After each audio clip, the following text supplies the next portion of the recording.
Have you ever wondered why the universe is the way it is? Why are the laws of physics such that stars can burn? Why is the temperature of the universe constant? Why are we here? Why are the 6 fundamental laws of physics set in such a way as if God has turned them on with a switch? The universe seems as if it was made especially for us, and that we are here to witness it. What does that mean? It means there are billions of other universes, but there is no sign of life in them. Only we exist in this universe where the laws are such that life is possible. And we ask ourselves this question. And we are exactly in that rare universe where it's possible to live, to think, to make films, and to talk about it. And maybe that really is the answer. You are here to ask this question.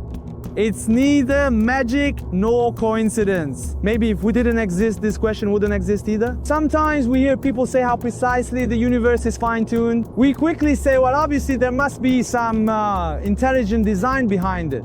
This is actually what makes intelligent design unnecessary, and there's no need for it to be intelligently designed at all.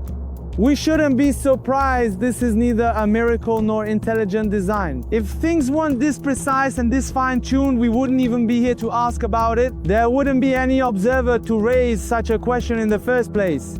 And our very existence is itself a filter. Is it possible that there are many universes or just one? Even if the probability that this universe is fine-tuned for our existence is 1 in a billion, we are still that rare case, because otherwise there would be no one to be surprised or to ask such a question. This is exactly like a person who is about to be executed and 100 marksmen fire at him. The person survives and is asking himself exactly the same question as we are. Well, here some people come and say that the God who designed and set all this up is not a being, and human awareness and mind cannot comprehend something that does not exist as a being. And in fact, the same arguments can be made from a physical perspective. There are a set of fixed laws that are constantly repeated and have never been created, like the Big Bang explosion, creation, destruction, and beginning again. We don't have enough information about either of these. Maybe the answer to this question is something other than these two possibilities. So we shouldn't fill the gap of insufficient information with God. Creationists, because they lack enough information,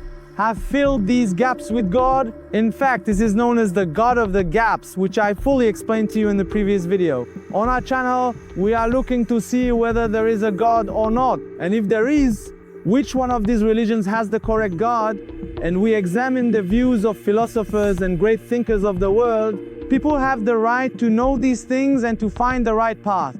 But because of daily life and numerous responsibilities, most people don't have the opportunity to do this research themselves, so our channel does it for them. And with just a few minutes of video each week, you can find the right path. Of course, I should mention that perhaps we can find the right path without any bias or cultural influence. Why maybe? Because many great thinkers have already walked this path or found it, but were unable to share it. Or perhaps they didn't find the right path at all. On this journey I mentioned to you, we were sharing the book The God Delusion by Richard Dawkins with you. My curiosity made me set this book aside for now to present my questions to you in the form of videos, and then to continue sharing the rest of the playlist with you. My question was, in today's era, how can people still be Christians when they know there are so many established books, and even if there is a God, shouldn't he say to himself, well, this religion I have given to these people has so many defined books and unconvincing reasons for them to accept me? So I should provide a stronger reason for it, and in fact after Christianity then comes Islam, and you need to get to know the real Islam. Of course, not the Islam that the West has tried to portray negatively. There are many reasons why Western media have depicted Islam in a bad light and have not shown it as it truly is. If you're interested, I can present this to you later with sources. Now, let's say you even accept Islam.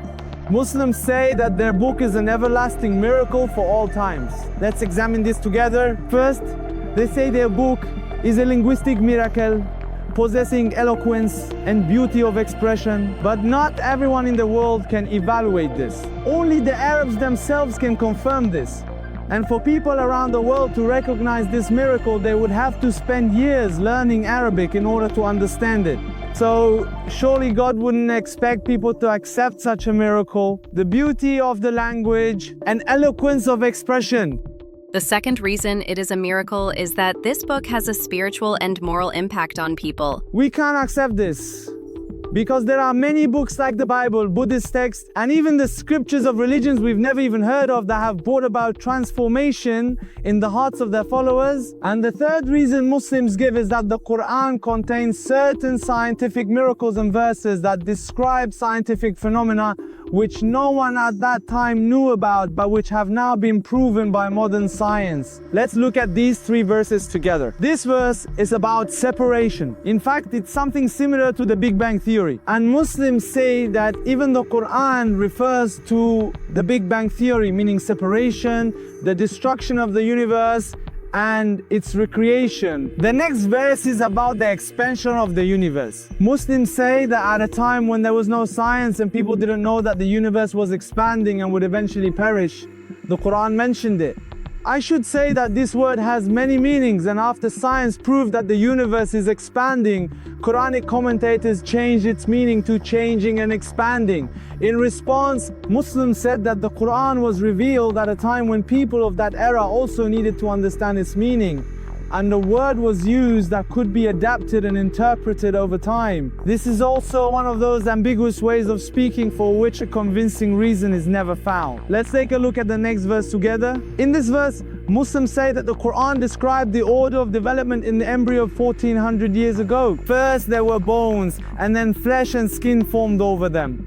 But its critics say that modern science states that bones are formed first, and then bones grow together with the muscles, and that the Quran got this wrong. If we want to look at this logically, it's somewhat in favor of the Muslims. That is, about 55% of the argument is on their side. But still, you can't use this verse to prove that it's a miracle, because if it was supposed to present a scientific miracle, why didn't it mention DNA or talk about mitosis and meiosis? It only talks about things that could have been imagined at the time. If you've watched all our videos up to this point, if you've followed our research so far, you'll realize that Islam can't be accepted so easily because we still haven't found strong evidence for it. We can't reject God either because we don't have solid reasons for that. It's possible that neither of these two paths is correct. It's possible that Christianity is correct.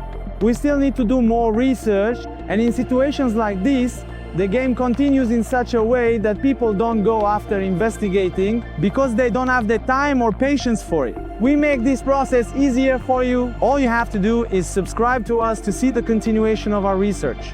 In response to this kind of ambiguity in the mind, Richard Dawkins says that the human mind adapts itself and avoids difficulty. In fact, when research like this makes things mentally challenging, the mind gravitates toward comfort and loses interest in investigating and pursuing it.